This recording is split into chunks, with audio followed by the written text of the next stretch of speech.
ଦେଶରେ ଥିବା ମିଠା ମଧ୍ୟରୁ ଢେଙ୍କାନାଳର ମଗଜି ମିଠାକୁ ଜିଆଇ ଟ୍ୟାଗ ପ୍ରାପ୍ତି ପରେ ଚଳିତ ବର୍ଷ ଜାନୁଆରୀ 14 ପବିତ୍ର ମକର ସଂକ୍ରାନ୍ତି ପର୍ବ ଅବସରରେ ସହରସ୍ଥିତ ଗୋପବନ୍ଧୁ ଟାଉନ ହଲ୍ଠାରେ ପାଳନ କରାଯାଇଛି ବିଶ୍ୱ ମଗଜି ଦିବସ।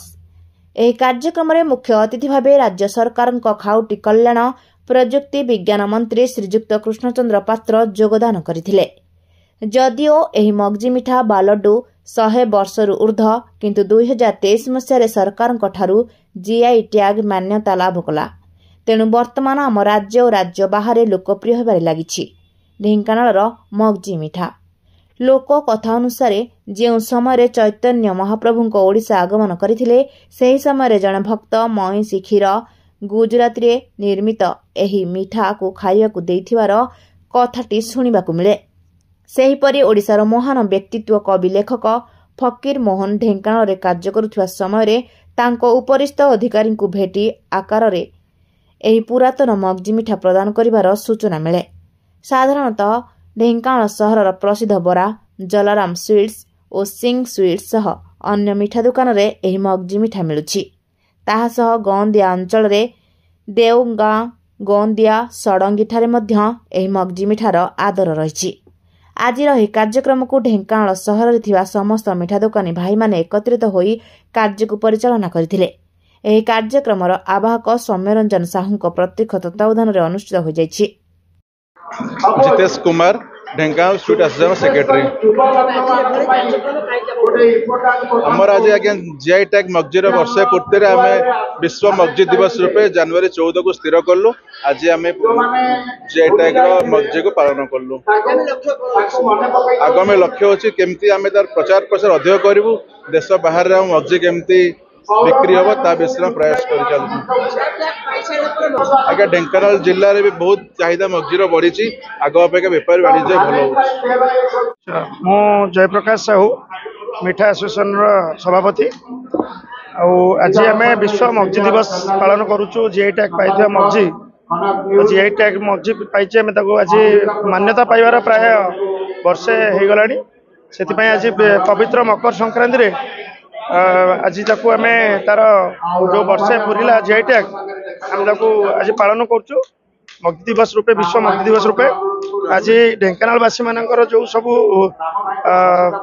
सहयोग आज आम ढेंकानाल टाउन हॉल रे जो सब सहयोग जो सब भिड़ जो करताली सब संबर्धना कर मगजी लड़ू को एत आमको भी मंत्री आम विमलेंद्र सार आम एबिके साइंटिस्ट एम सब द्वारा जो सब आज जिनसा जो आज जो यात्रा ये आज सफल हबार एम मिठा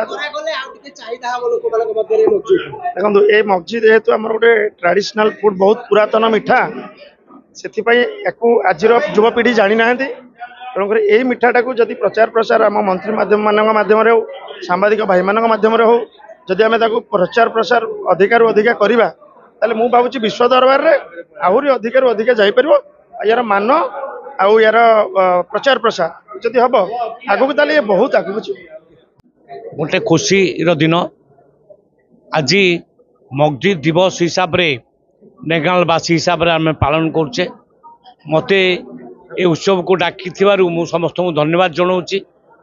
आमर ढेंकानाल रे मगजी लडू तैयारी होउची तार जीआई टैग मिली। तेणु जो बंधु मैंने एथिपाई परिश्रम करी ए सम्मान आमको आनी तांको आमे निश्चित भाव धन्यवाद मु जनइबी। एवं ढेंकानाल रे जो लडू तैयारी होउची ये स्पेशल लडू ए लडूटा ओडिशा रे कोठी मिलिबो नाही। आउ ये स्पेशल क्वालिटी लडू एटा जी खाइब प्रकृत जानी पारिबो। तेणु आज ये भली गोटे शुभ दिन रे एटा संक्रांति दिन रे पवित्र दिन रे आकु ए दिवस टाको पालन करा जाउची। मु समस्त को बहुत बहुत धन्यवाद जनाऊँगी। ढेंकानाल बरा जमती सुनाम अर्जन करछि, ढेंकानाल मगजी मध्य सुनाम अर्जन निश्चित भाव में करिवो। प्रचार प्रसार प्रशासन करिया दरकार नहीं, एटा आमे करिबा। आपण बजांतु मु कहूची एटा प्रचार आपे ही जेबो। मु बलराम साहू मंदार गौंदिया ढेंकानाल मो मंदार दुकान प्राय 100 वर्ष तल दुकान। बापा विश्वनाथ मगजी करथिले, तांको बापा रघुनाथ मगजी करथिले।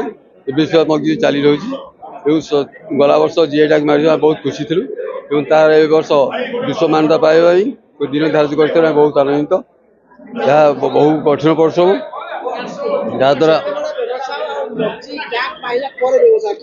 बहुत भल अच्छी बढ़ी चलती बाहर अर्डर भी आस बाहर लोग बहुत लोग जानते आम सम्मान गाँव पंचायत आमर ढेंकानाल जिलार सम्मान गर्व बढ़ी बहुत आनंदित महिष क्षीर कलेक्शन कर छेना आनी महिष छेना आनी कलेक्शन कर महिष तैयारी डेली 10 कोटी किलो मगजी आसना आसती यार प्रसार प्रसार आपण मान उद्यम प्रचेषा हेले बहुत आनंदित हो।